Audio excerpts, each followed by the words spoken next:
والسلام على من لا نبي بعده. أما بعد، فقال الله تعالى في القرآن الكريم: أعوذ بالله من الشيطان الرجيم. بسم الله الرحمن الرحيم. ما سلككم في سقر؟ قالوا لم نكن من المصلين. وقال أيضا: الذي خلق الموت والحياة ليبلوكم أيكم أحسن عملا. صدق الله العلي العظيم. அந்த கோடிகள் என்ற சராசரங்கள் அனைத்தையும் அளவுற படைத்து தனது ஆட்சி அழகான முறையில் அமல் நடத்தி கொண்டிருக்கும் ஏகவல்லோன் அல்லாஹுக்கே புகழ் அனைத்தும். அல்ஹம்துலில்லாஹ். சாதி மார்க்கம் ஏந்தி வந்த ஸல்லல்லாஹு அலைஹி வஸல்லம் அவர்கள் மீதும், அன்னார் கொண்டு வந்த உயர்தரமான மார்க்கத்துக்காக தனது காலங்களையும் நேரங்களையும் அதற்காக தியாகம் செய்து அன்னாரின் உத்தம சஹாபாக்கள் அனைவர்கள் மீதும் அன்று தொட்டும் இன்று வரையும் யார் யாரெல்லாம் அன்னாரின் சுன்னாக்களையும் வழிமுறைகளையும் எடுத்து நடக்குகிறார்களோ, எடுத்து நடக்கப் போகிறார்களோ, அத்தகைய முஸ்லீமான ஆண் பெண் அனைவர்கள் மீதும் அல்லாஹ்வின் சாந்தியும் சமாதானம் என்றென்றும் உண்டாவதாக. புனிதமான ஜும்ஆவுடைய கடமையை நிறைவேற்றுவதற்காக அல்லாஹ்வின் இல்லத்திலே அமர்ந்து கொண்டிருக்கும் அல்லாஹ்வின் நல்லடியார்களே, அன்பின் இஸ்லாமிய சகோதரர்களே, படைத்தவன் ஒருவன், அவனை அல்லாஹ் அவனையே அனுதினமும் அஞ்சிக் கொள்ளுமாறு அடியனுக்கும் அப்பால் உங்களுக்கும் தக்வாவை கொண்டு வசியத் என்னும் நல்லுபதேசம் நற்கட்டளை பிறப்பிக்கின்றேன். குறிப்பாக தனிமையில் இருக்கும் போது அந்த அல்லாஹ் தஆலாவை அஞ்சிக் கொள்ளுமாறு பயந்து கொள்ளுமாறு கேட்டுக்கொள்கிறேன். அன்பின் இஸ்லாமிய சகோதரர்களே, அல்லாஹ் தஆலா முஸ்லிமாக வாழ வைத்திருக்கிறான். வெறுமனே முஸ்லிமாக இருந்தால் மாத்திரம் போதாது. அந்த முஸ்லிம் அவனுக்கென்று அல்லாஹ் தஆலா சில கடமைகளை வைத்திருக்கிறார். சில கடமைகள் இருக்கிறது, ஆயுளில் ஒரு முறை செய்தால் அந்த கடமை நிறைவேற்றப்பட்டுவிடும், அந்த கடமை முடிந்துவிடும், அந்த ஃபர்து முடிந்துவிடும். இது ஹஜ்ஜுடைய அமல்களை போன்று. இன்னும் சில கடமைகளை வைத்திருக்கிறான். ஒவ்வொரு வருடமும் அந்த ஃபர்தை, அந்த கடமையை நிறைவேற்றியே அந்த முஸ்லிம் ஆக வேண்டும். அது நோன்பு. ரமதானுடைய மாதத்துல சக்தி பெற்றவர்கள் நோன்பு பிடிக்கிறது. ஜகாத் கொடுப்பதற்கு வசதியான சகோதரர்கள் ஜகாத் கொடுப்பது. இது ஒவ்வொரு வருடமும் ஒவ்வொரு முஸ்லிமும் அவர்களுக்கு கடமையாகின்ற பொழுது இந்த அமலை செய்வது இது ஃபர்து. இது வருடத்தில் ஒரு முறை வரக்கூடிய அமல். இன்னும் சில அமல்கள் இருக்கிறது, ஒவ்வொரு நாளும் அந்த கடமையை, அந்த ஃபர்தை ஒரு முஸ்லிம், ஒரு முஃமின் கட்டாயம் செய்து தானாக வேண்டும். அதுதான் தொழுகை சகோதரர்களே. ஒவ்வொரு நாளும், ஒரு நாளைக்கு 5 விடுத்தம் ஒவ்வொரு முஸ்லிமும் அந்த கடமையை, அந்த ஃபர்தை நிறைவேற்றியாக வேண்டும். இல்லை என்றால் ரப்பிடத்திலே குற்றம் பிடிக்கப்படுவார்கள். அதிலிருந்து தப்பிக்கொள்ள முடியாது. சாட்டு போக்குகள் சொல்லி தப்பிக்கொள்ள முடியாது. நாளை மறுமை நாளையிலே அல்லாஹ் தஆலா சில பாவிகளை நரகத்திலே போட்டு விடுவார். நரகத்திலே போடுகின்ற பொழுது அவர்கள் மற்றவர்களை பார்த்து கேட்பார்கள்: மா சலககும் ஃபீ ஸகர்? காலூ லம் நகும் மினல் முஸல்லீன். சில மனிதர்கள் சகர் என்று சொல்லுகின்ற நரகத்தில் இருப்பார்கள். அந்த நரகத்தில் இருந்து அவர்கள் நரகத்தில் இருக்கின்ற பொழுது சில மனிதர்கள் அவர்களை பார்த்து கேட்பார்கள்: ஏனப்பா நீங்க சகர் என்று சொல்லுகின்ற இந்த பாதாளம் படுகொலி நரகுக்குழியில் இருக்கிறீர்கள், என்ன காரணம் என்று அந்த மனிதர்களிடத்திலே இந்த மனிதர்கள் கேட்பார்கள். அவர்கள் சொல்லக்கூடிய முதல் வார்த்தை என்னவென்று தெரியுமா? முதலாவது அவர்கள் சொல்லுகின்ற பேச்சு என்னவென்று தெரியுமா? அவருடைய வாயிலிருந்து வருகின்ற முதல் வார்த்தை என்னவென்று தெரியுமா? காலூ லம் நகு மினல் முஸல்லீன். நாங்க தொழக்கூடியவர்களாக இருக்கல, தொழுகையை கடைபிடிக்கவில்லை. அதான் சொல்லப்படுகின்ற பொழுது ஏதோ எங்களுடைய வேலை, ஏதோ எங்களுடைய செயல்கள் என்று அந்த தொழுகையை புறக்கணித்து வாழ்ந்து கொண்டிருந்தோம். குர்ஆன் அல்லாஹ் சொல்லுகிறார், وَمَنْ أَعْرَضَ عَنْ ذِكْرِي فَإِنَّ لَهُ مَعِيشَةً ضَنكًا. யார் என்னுடைய தொழுகைகளை, என்னுடைய zikirகளை, அதிகமான முஃபஸ்ஸிரீன்களுடைய கருத்து zikr என்று சொன்னால் தொழுகை, அஸ்ஸலா. தொழுகையை யார் புறக்கணித்து அது அதான் கூறப்படுகின்ற பொழுதெல்லாம் இந்த காலால் விட்டு அந்த காலால் அந்த சங்க நாடகத்தை அதானை விட்டுக் கொண்டு தொழுகையின் பக்கம் பள்ளியின் பக்கம் அதை கடைபிடிக்காமல் ஏனோ தானோ என்று எந்த மனிதர்கள் எல்லாம் உலகத்தில் வாழ்ந்து கொண்டிருக்கிறார்களோ, புறக்கணித்து வாழ்ந்து கொண்டிருக்கிறார்களோ, அவர்களை பார்த்து அல்லாஹ் சொல்லுகிறான், அவர்களுக்கு நாம் உலகத்துல கஷ்டமான, நெருக்கடியான, துன்பமான, சோதனைக்குரிய வாழ்க்கையை உலகத்தில் அமைத்துக் கொடுப்போம் என்று ரப்ப அல்லாஹ் அல் குர்ஆன்ல சொல்லி காட்டுகிறார். தொழுகை இல்லாதவனுக்கு வாழ்க்கையில் நிம்மதி இருக்காது. தொழுகை இல்லாதவனுக்கு மனைவியோடு சந்தோஷம் இருக்காது. தொழுகை இல்லாதவனுக்கு குடும்பத்திலே பிள்ளைகளோடு சந்தோஷம் இருக்காது. இவர் தொழுகிறது இல்லை, ஆனால் தான் நினைச்சு கொண்டிருக்கிறார் என்னுடைய குழந்தைகள் என்னுடைய கண்குளிர்ச்சி உள்ள குழந்தைகளாக இருக்க வேண்டும் என்று நினைக்கிறார்கள். நடக்க முடியாது சகோதரிகளே. தாயிடத்திலே, தந்தை இடத்திலே தொழுகை, அமல், இபாதத் இருந்தால் தான் அது நடக்கும். இல்லை என்றால் காபத்துல்லாவின் புடவையை பிடித்துக் கொண்டு துவா கேட்டாலும் அல்லாஹ் துவாவை கபூலாக்க மாட்டான். முதலாவது நாங்க செய்து காட்டுவோம், முதலாவது நாம் செய்துவோம். அந்த குழந்தைகளுக்கு நாங்கள் தொடக்கூடியவர்களாக பெற்றோர்கள் மாறி காட்டுவோம். அன்புக்குரிய சகோதரர்களே, பெரியார்களே, எனவே அல்லாஹ் தஆலா சொல்லுகிறான், உலகத்தில் அவருக்கு நெருக்கடியான வாழ்க்கை, எங்க பார்த்தாலும் பிரச்சனை, பிசினஸ்ல பிரச்சனை, கொடுக்கல் வாங்கல்ல பிரச்சனை, கடன் தலைக்கு மேலால் ஏறிக்கொண்டு போகுது, மற்ற அந்நியவர்கள் மூலமாக பிரச்சனை. எப்பொழுது ஒரு சமூகம் ஜிக்கிர்களை, தொழுகைகளை, திலாவத்துகளை, அமல்களை விட்டுக் கொண்டிருப்பார்களோ அப்பொழுது பல பிரச்சனைகள் அவருடைய தலைக்கு மேலால் வந்து குடி அமர்ந்து விடும். சகோதரர்களே, என்னுடைய வாழ்க்கையில பிரச்சனையா? அல்லாஹ் சொல்லுகிறான், தொழுங்கோ, அமல் செய்யுங்கோ, உங்களோட வாழ்க்கையில பிரச்சனை அல்லாஹ் இல்லாம இருக்குவார். அல்லாஹ்வோடு தொடர்பாகுங்கள். உங்களுடைய வாழ்க்கையை இபாதத்தோடு, ரப்போடு தொடர்புள்ளவர்களாக மாற்றுங்கள் உங்களுடைய அமலை, உங்களுடைய வாழ்நாளை. அப்பொழுது அல்லாஹ் இந்த உலகத்தில பிரச்சனை இல்லாத வாழ்க்கையை கொடுப்பான். சகோதரர்களே, உலகத்தில் அல்லாஹ் கொடுக்கக்கூடிய தண்டனை மறுமையில் அல்லாஹ் என்ன செய்யறான் என்று தெரியுமா? தொழுகை இல்லாதவன், பொடுப்போக்காக வாழ்ந்து கொண்டிருந்தவன், 2 ஜும்மாவுக்கு மாசத்துல 4 ஜும்மாவுக்கு வந்து எட்டி பார்த்துட்டு போறான், 2 பெருநாளுடைய தொழுகைக்கு பள்ளிக்கு வந்து போறவன், நாளை மறுமையுடைய நாளில் அவர்களை நாம் எழுப்பாட்டுவோம். அவர்களை குருடர்களாக எழுப்பாட்டுவோம். கண் மாணிக்கம் இல்லாதவர்களிடத்திலே அதனுடைய பொறுமதியை கேட்டால் அவர்கள் சொல்லுவார்கள், கண் பார்வை எவ்வளவு முக்கியம் என்று சொல்லுவார்கள். இருக்குகின்ற பொழுது ஒரு பொருளுடைய கதிர் நிஅமத்தி பஅத ஸவால் என்று சொல்வார்கள். ஒரு பொருள், ஒரு வஸ்து எங்களிடத்தில் இருக்குகின்ற பொழுது அதனுடைய பொறுமதி விளங்காது.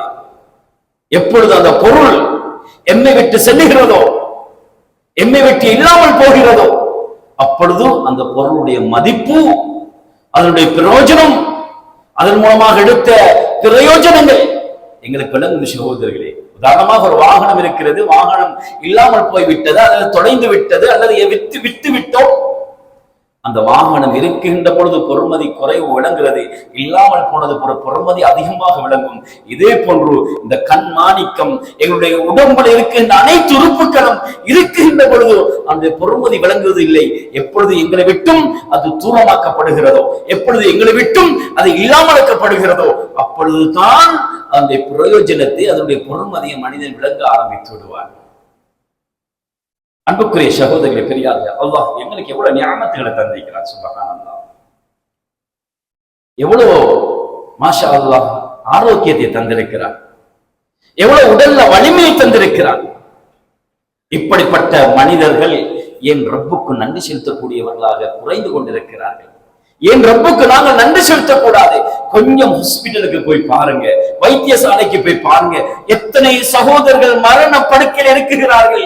எத்தனை சகோதரர்கள் ஒழுங்கான முறையில் சாப்பிட்டுக் கொள்ள முடியாமல் தொண்டைக்குள்ளே ஒரு ஓட்டையை போட்டு, சுபஹானல்லாஹ், ஒரு ஓட்டையை போட்டு குழாய் ஒன்றினால் அங்கே உணவு கொடுக்கப்படுகிறது. வயிற்றிலே ஓட்டை ஒன்று போடப்பட்டு, துவாரம் ஒன்று போடப்பட்டு, அங்கே தண்ணீர் செல்லுகிறது, உணவு செல்லுகிறது. வாயினால் சாப்பிட முடியாமல் சில சகோதரர்களுக்கு மூக்குக்குள்ளே சில பட்டைகளையும் சில குழாய்களையும் போட்டு அங்கே அதற்குள்ளே உணவும் தண்ணீரும் சென்று கொண்டிருக்கிறது. அல்லாஹ் எங்களை எவ்வளவு ஆரோக்கியமாக வைத்திருக்கிறார். ஃபஅம்மா பிநிஅமத்தி ரப்பிக ஃபஹதிஸ். அல்லாஹ் சொல்கிறார், நபி நாயகமே, சுப்ஹானல்லாஹ், இன்னல் இன்சான லிரப்பிஹி லகனூத். மனிதர்களுக்கு எவ்வளவோ தான் நாம் ஆரோக்கியத்தை, எவ்வளவு நிஅமத்துகளை கொடுத்தாலும், ஆனால் மனிதர்கள் நன்றி செலுத்தக்கூடிய விஷயத்திலே குறைந்து கொண்டிருக்கிறார்கள். நன்றி செலுத்தாதவர்களாக இருந்து கொண்டிருக்கிறார்கள். இதை வைத்து பார்க்க வேண்டும், அல்லாஹ் எனக்கு எவ்வளவு ஆரோக்கியமான வாழ்க்கையை தந்திருக்கிறார். எத்தனையோ சகோதரர்கள் வைத்தியசாலையிலே அவருடைய கிட்னி ஃபெயிலியர் ஆகி அவர்கள் எவ்வளவு கஷ்டப்பட்டுக் கொண்டிருக்கிறார்கள். சிறுநீர் கழிப்பதற்கு எவ்வளவு கஷ்டமாக இருக்கிறது. அதுவும் ஒரு பட்டையின் மூலமாக சிறுநீர் சென்று கொண்டிருக்கிறது. இன்னும் சில சகோதரர்கள் வைத்தியசாலைகளை போய் பார்க்கின்ற பொழுது தங்கே மெஷினிலே தன்னுடைய மரணத்தின் அந்த நிமிடத்தை எண்ணிக்கொண்டு அங்கே மெஷினை பார்த்து கொண்டு, இயந்திரத்தை பார்த்து கொண்டிருக்கிறார்களே. அப்படியெல்லாம் கஷ்டப்பட்டுக் கொண்டிருக்கின்ற மனிதர்களோடு எம்மை ஒப்பாக்கி பார்க்க வேண்டும். ஏன் நாம் குறைந்தது 5 நேரம் பள்ளிக்கு வந்து தொழக்கூடியவர்களாக இருக்கிறோம்? இல்லை, அல்லாஹ் இவ்வளவு பெரிய நியமத்துகளை தந்து, சுபஹானல்லாஹ், வாகனம் என்ன, வீடு என்ன, மனைவி என்ன, பிள்ளைகள் என்ன, சுபஹானல்லாஹ், இப்படியெல்லாம் ரொம்ப தந்து, இதையெல்லாம் நான் பொடுப்போக்காக அல்லாஹ் தந்த நியமத்துக்கு நான் குறைந்தது 5 நேரம் அல்லாஹ்வுடைய மஸ்ஜிதுக்கு வந்து தொழுவிட்டு எனக்கு ஏன் போறதுக்கு எனக்கு என்ன பிடிச்சிருக்கிறது? என்னை ஷைத்தான் பிடித்து இழுத்து வைத்துக் கொண்டிருக்கிறார். அன்புக்குரிய சகோதரர்களே, பெரியார்களே, ஒரு மனிதன் சுபஹுடைய தொழுகையை தொழாமல் அவன் உறங்கிக் கொண்டிருக்கிறான், தூங்கிக் கொண்டிருக்கிறான். முஸ்லிம் ரஹ்மத்துல்லாஹி தஆலா அவர்கள் இந்த ஹதீஸை பதிவு செய்து கொண்டு வருகிறார்கள். சொன்னார்கள் ஸல்லல்லாஹு அலைஹி வஸல்லம் அவர்கள், பால ஷைத்தானு ஃபீ உதினை, அவனுடைய 2 காதிலையும் ஷைத்தான் சிறுநீர் கழிக்குகிறான். இன்னொரு ரிவாயத்தில் ஒரு காதிலே சிறுநீர் கழிக்குகிறான். சுபஹானல்லாஹ். சுபஹுடைய தொழுகையை தொழாமல் ஒரு மனிதன் வீட்டில் தூங்கிக் கொண்டிருக்கிறான் அல்லது கடையிலே தூங்கிக் கொண்டிருக்கிறான். எங்கேயாவது சுபஹு தொழாமல் இருக்கின்ற பொழுது ஷைத்தானுக்கு சிறுநீர் கழிக்கின்ற ஒரு பைலட்டாக, பாத்ரூமாக, மலசல கூடமாக எங்களுடைய காதை நாங்கள் அமைத்து கொடுத்து கொண்டிருக்கிறோம் என்றால், சகோதரர்களே, இந்த தொழுகை ஏன் பொடுப்போக்காக இருந்து கொண்டிருக்கிறோம்? எங்களோட வாழ்க்கையில தொழுகை இல்லை என்றால் எங்களுடைய நிலைமை என்ன? ஸல்லல்லாஹு அலைஹி வஸல்லம் அவர்கள் சொன்ன ஹதீஸ். கண்ணியத்துக்குரியவர்களே, யார் ஒரு மனிதன் தொழுகையை பேணி பாதுகாக்காமல் இருக்குகிறார்களோ, அல்லாஹ் தஆலா அவர்களை 15 வகையான தண்டனைகளை கொண்டு அவனை சோதிப்பான். ஒன்று, உக்பத்துன் ஃபி துன்யா, உலகத்தில் சில தண்டனைகள், ஆகிரால கபூர்ல சில தண்டனைகள். முதலாவது, உலகத்தில் அல்லாஹ் கொடுக்கிற தண்டனை என்னன்னு தெரியுமா? அவனுடைய வாழ்நாளுடைய பரக்கத்தை எடுத்து விடுவான். பரக்கத்து இல்ல, அவனோட வாழ்நாள்ல பரக்கத்து இல்ல. எதை சம்பாதிச்சாலும் ஒன்றும் இல்லை. எதை சம்பாதிச்சாலும் சேகரிச்சு வச்சாலும் அப்படி போகுது. லட்சக்கணக்கு வச்சிருக்கிறாரு, அந்த மனைவிக்கு சோகம் இல்லை என்று லட்சக்கணக்கு போகுது, பிள்ளைக்கு சோகம் இல்லை என்று லட்சக்கணக்கு போகுது, தாய் தந்தைகளுக்கு சோகம் இல்லை என்று லட்சக்கணக்கு செலவழிக்கிறாரு. அல்லாஹ் அவருடைய வாழ்க்கையில பரக்கத்தை எடுத்துடுவான். அல்லாஹ் வாழ்க்கையில பரக்கத்தை எடுத்துடுவான். பணத்துல, சொத்து செல்வங்கள்ல பரக்கத்தை பார்க்க முடியாது. சேகரித்ததெல்லாம், சம்பாதித்ததெல்லாம், சேர்த்து வச்சதெல்லாம் அப்படியே இல்லாமல் போய்விடும். ஒன்றையும் காண மாட்டாரு. சாலிஹீன்களுடைய நல்லடியாருடைய முகத்துல பாருங்க, தொழக்கூடியவங்களுக்கு அடையாளம் இருக்கும். நல்ல அடையாளம் பார்க்கறது, முகம், அவருடைய மூஞ்சி ரொம்ப அழகா இருக்கும். ஒரு செழிப்பொண்டு இருக்கும்.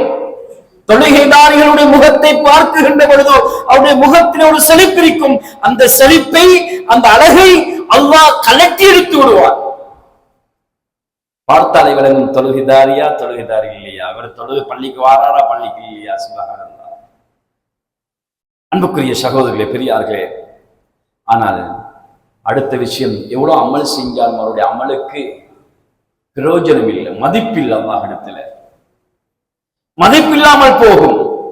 இவருடைய துஆ வானத்துக்கு மேலாக ஏற்றுக்கொள்ளப்பட மாட்டாது. ஏன்? தொழுகை இல்லை. அன்புக்குரிய சகோதரிகளே, பெரியார்களே, எனவே அல்லாஹ்வை கொஞ்சம் பயந்து கொள்ளுங்கோ. அல்லாஹ் தொழுகை தந்திக்கிறான். இந்த தொழுகையுடைய விஷயத்துல நாங்க மௌத்தாகனா தண்ணீர் தாகம் உள்ளவர்களாக, தொழுகை இல்லாதவங்க மௌத்தாகுவாங்க. பசித்தவனாக மௌத்தாகுவான். கடலின் நீரை குடித்தாலும் தாகம் தீராத அளவுக்கு அவனுடைய மரணம் இருக்கும். அந்த அளவு தொழுகை இல்லாதவனை அல்லாஹ் சோதிப்பான். உலகத்துல மௌத்துடைய நேரத்துல சோதிப்பான், கபர்ல சோதிப்பான். கபருடைய அந்த கபர் இருக்கிறது, 2 விலா எலும்புகளும் ஒன்றோடு ஒன்று சேர்கின்ற அளவுக்கு தொழுகை இல்லாதவனை அப்படி நெருக்க ஆரம்பித்து விடும். கொஞ்சம் சிந்தனை செய்து பாருங்கள். கேள்விகளுக்கு ரொம்ப பயங்கரமானதாக இருக்கும். ஸல்லல்லாஹு அலைஹி வஸல்லம் சொன்னாங்க, அவ்வளமா யுஹாஸபு பிஹில் அப்து யௌமல் கியாமா, ஒரு அடியானிடத்திலே முதன்மையாக மண்ணறையிலே கொண்டு வைக்கப்பட்டதுக்கு பின்னால் கேட்கப்படுகின்ற முதல் கேள்வி தொழுகை பற்றி. தொழுகை. இப்ப கொஞ்சம் சிந்தனை செய்யுங்க. நான் எத்தனை கோடி ஜகாத் கொடுத்தாலும், எத்தனை கோடி சதகாக்கள் கொடுத்தாலும், எத்தனை நோன்புகள் பிடிச்சாலும், எத்தனை ஹஜ்ஜுகள் செஞ்சாலும், என் வாழ்க்கையில தொழுகை இல்லைண்டா, என் வாழ்க்கையில தொழுகையை கடைபிடிக்கலண்டா, அதான் சொல்லப்பட்டு நாங்க இந்த காதால கேட்டு அடுத்த காதால கேட்டு விட்டுட்டு போறோம், பள்ளிக்கு வாரம் இல்லைண்டா, என்ற நிலைமை மன்னர்களை வைத்து மண்ணை போடுகின்ற நிலைமை, என்ற நிலைமை எப்படி இருக்கும்? என்ற கபர் எப்படி இருக்கும்? கேட்கப்படுகின்ற மலக்குடைய கேள்வி தொழுகை பற்றி தான். முதலாவது கேள்வி வேற ஒன்றும் இல்லை. உன்னோட மனைவியை பார்த்தியா, நீ ஜக்காத் கொடுத்தியா, ஹஜ்ஜி செஞ்சியா, இதெல்லாம் அடுத்தது, அதுக்கு பின்னால. ஆனால் முதல் கேள்வி தொழுகை பற்றி. ஸல்லல்லாஹு அலைஹி வஸல்லம் அவங்க சொன்னாங்க, ஃபஇன் ஸலஹத், தொழுகை பற்றி கேட்குகின்ற கேள்வியில மலக்குமாருக்கு அதிக அழகான பதில் சொல்லிட்டாரே.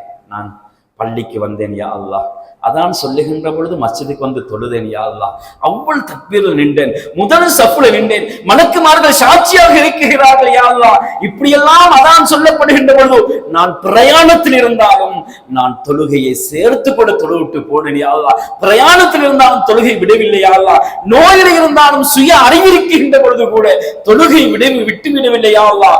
ஆகவே யா அல்லாஹ், நான் அழகான முறையில் தொழுகையை தொழுது வந்தேன் யா அல்லாஹ், எனவே என்னுடைய தொழுகை உனக்கு கபூலியத்தாக இருக்கும். எனவே இந்த தொழுகையுடைய விஷயத்துல நல்ல முறையில் ஒரு மனிதன், ஒரு முஸ்லிம் அங்கே பதில் கொடுப்பான். அதுக்கு பின்னால மலக்குமார்கள் இரக்கம் காட்டுவாங்க இந்த மனிதனுக்கு. மற்ற விடயங்கள் எல்லாம், அவனுடைய விஷயங்கள் எல்லாம் லேசான முறையில் கேள்விகளை கேட்டு அப்படியே தள்ளுபடி ஆக்கி சுவர்க்கத்துக்கு அனுப்புவாங்க. அன்புக்குரிய சகோதரர்களே, ஸல்லல்லாஹு அலைஹி வஸல்லம் அவங்க சொன்னாங்க, ஃபஇன் ஃபஸதத், தொழுகை பற்றி கேட்கப்படுகின்றது கேள்வி, பதில் சொல்ல இல்லை, முழிகிறான், தடமாறுறான், எங்க தொழுவனாய்? அதான் சொல்லப்பட்டது, உன்னுடைய வாழ்நாளில் இத்தனை தொழுகைகளை வீணாக்கினாய், இத்தனை தொழுகைகளை கவாவடித்தால், நீ 2 ஜும்மாவுக்கு அல்லது ஒவ்வொரு கிழமையும் ஒரு ஜும்மாவுக்கு வந்து தலையை காட்டி போயிருக்கிறாய், 2 பெருநாளைக்கு வந்து தலையை காட்டி பள்ளிக்கு போயிருக்கிறாய், நீ ஃபர்லான தொழுகைக்கு கொடுக்காத முக்கியத்துவம் சுன்னத்தான தொழுகைக்கு அந்த நோம்புக்கு வந்திருக்கிறாய், பெருநாளைக்கு வந்திருக்கிறாய். சுப்ஹானல்லாஹ், ஃபர்ல் எங்கே உன்னிடத்திலே? ஃபர்லுடைய தொழுகையுடைய நிலைமை என்ன? ஃபர்லை பற்றி, தொழுகை பற்றி கேட்கப்படுகின்ற பொழுது எனக்கு தெரியாது, எனக்கு தெரிஞ்சிருக்கல, எனக்கு ஒன்றுமே தெரியாது. சுப்ஹானல்லாஹ், மனிதன் பதில் சொல்லுவார். அன்புக்குரிய சகோதரர்களே, பெரியார்களே, இவருக்கு கேட்கப்படுகின்ற கேள்வி தொழுகை பற்றி பதில் சொல்லிக் கொள்ள முடியாது. தடமாறுவாரு, திக்குத்த தடமாறுவாரு. பயப்படுவாரு. இதுக்கு பின்னால் மலக்குமார்கள் கேட்குகின்ற கேள்விகள் ரொம்ப பயங்கரமானதாக இருக்கும். எப்படி பதில் சொல்ல போறார் முன்கணக்கு இருக்கு. சுபஹானல்லாஹ். அன்புக்குரிய சகோதரர்களே, பெரியார்களே, அதுக்கு பின்னால குடும்ப வாழ்க்கை அது இது எல்லாம் போட்டு போட்டு போட்டு இவர் பதில் சொல்ல முடியாத முறையில கேள்வி எனக்கு கேட்டு கேட்டு இவருக்கு பயம் உண்டாகிவிடும். நான் இப்ப போற இடம் நரகம்தான், நரகம்தான். எனக்கு தொலைல, தொழுகை வீணாக்கிட்டேன், நாசமாக்கிட்டேன். சுபஹானல்லாஹ். அன்புக்குரிய சகோதரிகளே, பெரியார்களே, ஸல்லல்லாஹு அலைஹி வஸல்லம் அவங்க சொன்னாங்க, மன் தரக ஸலா ஃபகத் கஃபர். எந்த ஒரு மனிதன் தொழுகை விடுறான், தொழுகை இல்லாம வாழ்ந்து கொண்டிருக்கிறானோ, உலகத்துல ஒரு காஃபிராக அந்நியவனை போன்று வாழ்ந்து கொண்டிருக்கிறான். சுபஹானல்லாஹ். அன்புக்குரிய சகோதரிகளே, பெரியார்களே, ஒரு ஹதீஸை நான் ஞாபகப்படுத்துறேன். சகீஃப் என்று சொல்லக்கூடிய ஒரு கூட்டம் வாராங்க ஸல்லல்லாஹு அலைஹி வஸல்லம் அவர்களிடத்துல. கொஞ்சம் நன்றாக கேட்டுக்கொள்ளுங்க. இந்த சம்பவத்தை கொஞ்சம் உங்களோட காதுல நல்லா எடுத்துக்கொள்ளுங்க, உள்ளத்துல பதிய வச்சு கொள்ளுங்க. சகீஃப் என்று சொல்லக்கூடிய ஒரு கூட்டம் வந்து நபியிடத்துல கேட்கிறாங்க, யா ரசூலுல்லாஹ், களிமா சொல்லுகிறோம், இஸ்லாத்துக்குள்ளே வருகிறோம், ஆனால் ஜக்காத் கொடுக்க மாட்டோம். நபி ஒன்றும் பேசல. சரி பரவாயில்லை, இஸ்லாத்துக்குள்ள வந்தா அது கொஞ்சம் காலத்தோட செஞ்சிருவாங்கன்னு நபி ஒன்று பேசாம சும்மா இருந்துட்டாங்க. அதுக்கு பிறகு சொன்னாங்க, யா ரசூலுல்லாஹ், இஸ்லாத்துக்குள்ள வாரோம், ஆனால் உயிர் தியாகம் செய்ய மாட்டோம், ஷஹீதாக்கப்பட மாட்டோம். அதையும் நபி பொருட்படுத்தல, சும்மா இருந்துட்டாங்க மௌனமாக. அடுத்த விஷயம் சொல்றாங்க, இஸ்லாத்துக்குள்ள வாரோம், ஆனா நோன்பு பிடிக்க மாட்டோம். நபி யோசிச்சாங்க, இஸ்லாத்துக்குள்ள வந்த இதெல்லாம் செய்வாங்கன்னு. அதுக்கும் தலை அப்படியே ஒன்றும் பேசாம மௌனமாக இருந்துட்டாங்க. அதுக்கு பின்னால நபி ஸல்லல்லாஹு அலைஹி வஸல்லம் அவர்களை பார்த்து சொன்னார்கள், யா ரசூலுல்லாஹ், இஸ்லாத்துக்குள்ள வாரோம், ஆனால் தொழ மாட்டோம்.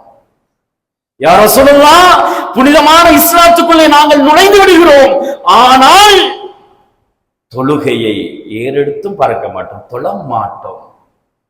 ஸல்லல்லாஹு அலைஹி வஸல்லம் அவர்கள் எப்படி கோபப்பட்டார்கள் என்று தெரியுமா? சொன்னாங்க ஸல்லல்லாஹு அலைஹி வஸல்லம், லா கைர ஃபீ தீனின் லா ருகூஉன் ஃபீஹி வலா சுஜூதுன். எந்த மார்க்கத்திலே ருகூவும் சுஜூதும், அதாவது தொழுகை இல்லையோ அது தீனாக இருக்க முடியாது, இஸ்லாமாக இருக்க முடியாது. எனவே நீங்கள் இஸ்லாத்துக்குள்ளே வரவே தேவையில்லை என்று ஸல்லல்லாஹு அலைஹி வஸல்லம் அவர்கள் சொல்லிவிட்டார். நஅூது பில்லாஹ். எந்த மார்க்கத்திலே இஸ்லாத்துக்குள்ளே தொழுகை இல்லையோ நீங்க இஸ்லாத்துக்குள்ள வர வேணாம், நீங்க போங்க என்று ஸல்லல்லாஹு அலைஹி வஸல்லம் விரட்டி விட்டுட்டாங்க. இப்ப கொஞ்சம் சிந்தனை செய்ய, என்னிடத்துல தொழுகை இல்லைண்டா நான் ஒரு முஸ்லீமாவாக வாழ்ற உலகத்துல, என்னுடைய மனைவி இடத்துல தொழுகை இல்லைண்டா அவள் முஸ்லீமாவாக இருக்கிறா, முஸ்லீமான பெண்ணாக இருக்கிறா.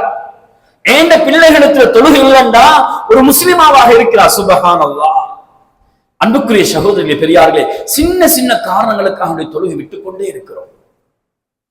ஒரு திருமணம் வந்தா, திருமணம் எங்க வீட்டுல திருமணம் ஒன்று வந்தா அங்க தொழுகை இல்லை, மாப்பிள்ளைக்கு தொழுகை இல்லை, பொண்ணுக்கு தொழுகை இல்லை, வீட்டில் உள்ளவங்களுக்கு அம்மா வாப்பாக்கு தொழுகை இல்லை. ஒரு சந்தோஷமான நிகழ்ச்சி வந்தா வீட்டுல தொழுகை இல்லை.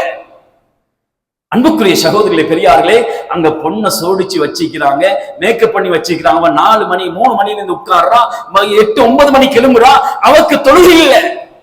வாழ்க்கையை ஆரம்பிக்கின்ற பொன் மாப்பிள்ளை கணவன் மனைவிக்கே முதல் நாள் தொழுகை இல்லை என்றால் கொஞ்சம் சிந்தனை செய்து பாருங்க. சில தீன்தாரிகள் கூட அப்படித்தான் இருக்கிறார்.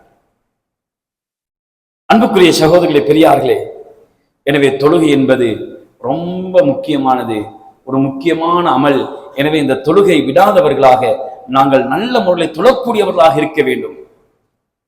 அல்லாஹ் தஆலா சொல்லுகிறான், அலம் தர அன்னல்லாஹ யஸ்ஜுது லஹு மன் ஃபிஸ் ஸமாவாதி வ மன் ஃபில் அர்த்.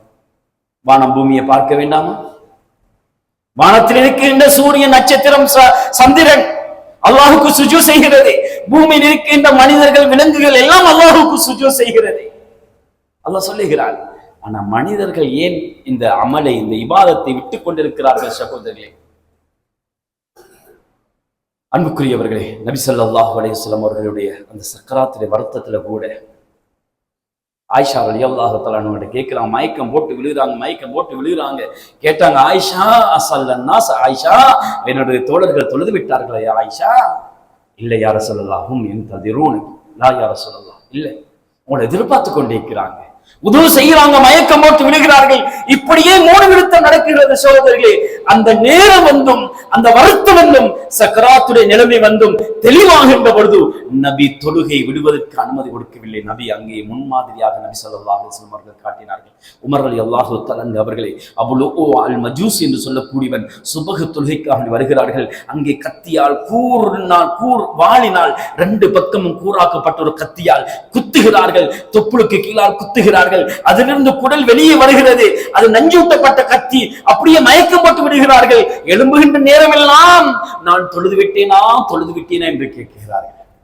சுப்ஹானல்லாஹ், எவ்வளவு வருத்தம்! ஆனா எங்களுக்கு இன்றைக்கு தொழுகை பற்றி கணக்கே இல்லை. சுப்ஹானல்லாஹ். அல்லாஹ்வின் நல்லடியார்களே, ஸல்லல்லாஹு அலைஹி வஸல்லம் அவர்கள் ஜிப்ரீல் அலைஹிஸ்ஸலாம் அவர்களோடு செல்லுகிறார்கள். புகாரியுடைய ரிவாயத்.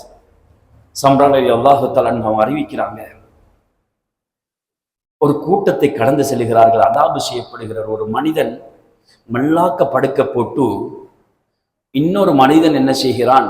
ஒரு மனிதன் மல்லாக்க படுக்க போடப்பட்டு வைத்திருக்கிறான். இன்னொரு மனிதர் ஒரு பாறாங்கல்லை கொண்டு வந்து அப்படியே அவருடைய தலையில போடுகிறார். அந்த தலை சுக்கு நூறாகி வெடித்து சிதறுகிறது. அந்த பாறாங்கல் உருண்டு செல்லுகிறது. அந்த பாறாங்கல்லை, அந்த கல்லை தூக்கி கொண்டு அந்த மனிதர் வருகின்ற பொழுது மறுபடியும் அந்த மனிதனுடைய தலை முதல் எப்படி இருந்ததோ அதே மாதிரி மாறிவிட்டது. இப்படியே இந்த செயல் நடந்து கொண்டிருக்கிறது. ஸல்லல்லாஹு அலைஹி வஸல்லம் அவர்கள் கேட்டார்கள் ஜிப்ரீல் அலைஹிஸ்ஸலாம் அவர்களிடத்திலே, யா ஜிப்ரீல், மன் ஹுவ, இவர் யார்? யா ஜிப்ரீல், யார்? ஏன் இப்படி அதாவது செய்யப்பட்டு கொண்டிருக்கிறார்? சொன்னாங்க ஸல்லல்லாஹு அலைஹி வஸல்லம் அவர்களுக்கு, ஜிப்ரீல் அலைஹிஸ்ஸலாம் அவர்கள், துஸ்லவு ரஅஸுஹு பில் ஹஜர் அன்னஹு கான யனாமு அனிஸ்ஸலாஹ். இப்படி அதாவது செய்யப்பட்டு கொண்டிருக்கக்கூடிய மனிதர் யாருன்னு தெரியுமா? தொழுகைக்காக அதான் சொல்லப்படுகின்ற பொழுது தூங்கிக் கொண்டிருந்தான். தொழுகைக்காக சுபஹுக்கு அதான் சொல்லப்படுகிறது. தொழுகை கணக்கெடுக்காமல் அஸ்ஸலாத்து கைரும் மினன் நௌம், ஹய்யா அலஸ் ஸலாஹ், ஹய்யா அலல் ஃபலாஹ், தொழுகையின் பக்கம் வெற்றியின் பக்கம் விரைந்து வாருங்கள் என்று சொல்லுகின்ற பொழுது அல்லாஹ்வின் சந்த நாதம் இந்த காதிலே கேட்கின்ற பொழுதெல்லாம் இவர்கள் அதை புறக்கணித்துக் கொண்டே இருந்தார். அஸ்ஸலாத்து கைரும் மினன் நௌம், தூக்கத்தை விட தொழுகை சிறந்தது என்று சொல்லப்படுகின்ற பொழுதெல்லாம் கணக்கெடுக்காமல் வாழ்ந்து கொண்டிருந்த மனிதன். சுபஹானல்லாஹ். தூரத்திலிருந்து பள்ளிக்கு வராங்க, பள்ளிக்கு பக்கத்தில் உள்ளவங்க பள்ளிக்கு வராங்க இல்ல, சுபஹுக்கு இஷாவுக்கு வராங்க இல்ல, இமாம் ஜமாத்துக்கு வராங்க இல்ல. கொஞ்சம் யோசனை செய்து பாருங்க சகோதரர்களே, அவருடைய நிலைமை இப்படித்தான் இருக்கும். தொழுகை இல்லைண்டா ரொம்ப மோசம். எங்களிடத்துல தொழுகை இல்லைண்டா எங்களோட குழந்தைகளிடத்துல தொழுகை எப்படி வரப்போகுது? நாங்களே தொழுகை இல்லாமல் நடந்து கொண்டிருக்கிறோம், எங்களுடைய பிள்ளைகளுடைய வாழ்க்கையில் எப்படி பார்க்க முடியும்? அவர் நல்ல குர்ஆன் ஓதக்கூடியவராக இருப்பார்களா? இல்ல சகோதரர்களே. எங்களோட குழந்தைகளை குர்ஆன் மதரசாவுக்கு அனுப்புங்க, குர்ஆனை ஓதுறதுக்காக அனுப்புங்க. நல்ல பிள்ளைகளை வளருங்க. குர்ஆனை ஓதுனா நாளைக்கு நாங்க மௌத்தாகினாலும் எங்களுக்காக குர்ஆன் ஓதி தமாம் செய்யக்கூடிய பிள்ளைகளாக மாறிடுவாங்க. நல்ல குழந்தை, ஏன் மார்க்கம் இருக்குது, இஸ்லாம் இருக்குது, நல்ல பிள்ளைகளாக வாழ்வாங்க. எனவே சகோதரர்களே, குழந்தைகளுக்கு நல்லதை படிச்சு கொடுங்க, குர்ஆன் மதரசாக்களுக்கு அனுப்புங்க, நல்ல இஸ்லாமிய விடயத்துக்காக அனுப்புங்க. எவ்வளோ செலவழிச்சு அங்க எங்கன்னு அனுப்புறோம், அந்த கிளாஸ் இந்த கிளாஸ் அனுப்புறோம். 1 hour 1.5 hour கொஞ்சம் பள்ளிக்கு அனுப்பி குர்ஆன் ஓதுறதுக்கு ஏன் எங்களுக்கு அனுப்ப முடியாது? ஏன் கேட்க முடியாது? இன்னைக்கு மதரசாக்கு ஏன் போவேலண்டு, பாடசாலைக்கு போவேலண்டா கேட்கிறோம். ஏன் இன்னைக்கு பாடசாலைக்கு போவேலண்டு, சுபஹுக்கு நேரத்துக்கு 5 மணிக்கு எழுப்பாட்டுறோம். அந்த பெற்றோர்கள் ஏன் எங்களுடைய குழந்தைகளை சுபஹு தொழுகைக்கு எழுப்பாட்ட முடியாது? அந்த குழந்தைகள் ஏன் எங்களுடைய பிள்ளைகளை, அந்த பெற்றோர்கள் ஏன் எங்களுடைய பிள்ளைகளை எங்கள் மதரசாக்கு பாடசாலைக்கு அனுப்புற மாதிரி மதரசாக்கு அனுப்ப முடியாது? சகோதரர்களே, பெரியார்களே, அன்புக்குரியவர்களே, பேசுவதாக இருந்தால் நேரம் இடம் கொடுக்காது. எனவே உலகத்தில் வாழுகின்ற பொழுது நல்லவர்களாக வாழ்வோம், தொழுகை கடைபிடிக்கக்கூடியவர்களாக, நல்ல முத்தகங்களாக வாழ்வோம். நல்ல குழந்தைகளே, அவர்கள் நல்ல குழந்தைகளாக துன்யாவுக்கும் ஆகிராவுக்கும் பிரயோஜனம் அடைகின்ற நல்ல குழந்தைகளாக முத்தகங்களாக வாழ்ந்து நல்லவர்களாக வாழ்வதற்கு அல்லாஹ் தஆலா எனக்கும் உங்களுக்கும் தௌஃபீக் செய்வானாக. யா அல்லாஹ் எங்களுடைய பாவத்தை மன்னித்திருவாயாக யா அல்லாஹ். எங்களுடைய தாய் தந்தைகளுடைய பாவத்தை மன்னித்திருவாயாக யா அல்லாஹ். யா அல்லாஹ் எங்களுடைய குழந்தைகளுக்கு கல்வியை போதித்தருள்வாயாக யா அல்லாஹ். மார்க்க கல்வியை நல்ல முறையில படித்து அதனுடைய அமல்களை செய்யக்கூடிய முறையில் அமைத்து விடுவாயாக யா அல்லாஹ். சமூகத்துக்கு பிரயோஜனம் உள்ள குழந்தைகளாக ஆக்கிடுவாயாக யா அல்லாஹ். யா அல்லாஹ் இந்த ஊரிலே வாழுகின்ற அனைத்து வயோதிபர்களுக்கும் நீ அவர்களுக்கு ஆரோக்கியமான வாழ்க்கை கொடுத்துருவாயாக யா அல்லாஹ். யா அல்லாஹ் அனைத்து செல்வந்தர்களுக்கும் நல்ல பரக்கத்தை கொடுத்துருவாயாக யா அல்லாஹ். யா அல்லாஹ் யார் யாரெல்லாம் நோயாய் பட்டிருக்கிறார்கள் அவருடைய நோய்களை குணப்படுத்தி அவர்களுக்கு வளமான வாழ்க்கை நசீபாக்கிறியா அல்லாஹ். யா அல்லாஹ் ஊரிலே வாழுகின்ற எல்லா மக்களையும் தொழுகைதாரிகளாக ஆக்கிறியா அல்லாஹ். யா அல்லாஹ் எமது ஊரிலே வாழுகின்ற ஆண்கள் பெண்கள் எல்லாருக்கும் தொழுகைதாரிகளாக பள்ளியோடு தொடர்புள்ள ஆண்களாக அமைத்திடுவாயாக யா அல்லாஹ். மஸ்ஜிதோடு தொடர்புள்ளவர்களாக மஸ்ஜிதின் பக்கம் அன்பு பாசம் உள்ளவர்களாக எங்களுடைய ஊரை அமைத்திடுவாயாக யா அல்லாஹ். யா அல்லாஹ் குழந்தைகளை வளர்க்க தெரியாத ஒரு காலத்தில் வாழ்ந்து கொண்டிருக்கிறோம் யா அல்லாஹ். அவர்களுக்கு நீனே பொறுப்பாக இருக்கிறாய் யா அல்லாஹ். யா அல்லாஹ் அந்த குழந்தைகளுக்கு நல்ல மார்க்க கல்வியையும் நல்ல இஸ்லாத்தையும் தொழுகையும் நீ அவர்களுக்கு ஆசை ஆர்வத்தை அவர்களுடைய உள்ளத்திலே போட்டுடுவாயாக யா அல்லாஹ். ரப்பி ரஹ்மான் யா அல்லாஹ். யா அல்லாஹ் இந்த ஊர் மக்களுடைய அனைத்து பாவத்தை மன்னிப்பாயாக யா அல்லாஹ். நல்லவர்களாக நீ கபூல் செய்து கொள்வாயாக யா அல்லாஹ். மஸ்ஜிதை நல்ல முறையில் ஹயாத்தாக்குகின்ற தொழுகைதாரிகளாக மௌத்தாகின்ற வரைக்கும் அந்த தொழுகை கடைபிடித்து நல்லவர்களோடு முத்தக்கிங்களோடு அனைத்து சகோதரர்களோடும் இந்த ஊர் மக்களை அமைத்து விடுவாயாக யா அல்லாஹ். ஊர் மக்களை கபூல் செய்து கொள்வாயாக. நிர்வாகத்தினர்களை கபூல் செய்து கொள்வாயாக. நல்ல முத்தக்கிங்களாக நல்ல ஊரிலே கல்விமான்களையும் டாக்டர்மார்களையும் ஆலிம்களை உருவாக்கிடுவாயாக யா அல்லாஹ். சமூகத்துக்கு பிரயோஜனமான உலகத்துக்கு பிரயோஜனமான நல்லவர்களை உருவாக்கிடுவாயாக யா அல்லாஹ். இந்த ஊரிலிருந்து வெளிப்படுகின்ற ஒவ்வொரு மாணவர்களும் சமூகத்துக்கு பிரயோஜனமான நல்ல ஆலிம்களாக நல்ல நல்ல முறையிலே சமூக சேவை செய்யக்கூடியவர்களாக அமைத்திடுவாயாக. எங்களுடைய துவாக்களை ஏற்றுக்கொள்வாயாக. அல்ஹம்துலில்லாஹி ரப்பில் ஆலமீன். அல்ஹம்துலில்லாஹி அல்லதி கஃபா. அஸ்ஸலாத்து வஸ்ஸலாமு அலா ரசூலில்லாஹ் முஹம்மது பின் அப்துல்லாஹ்.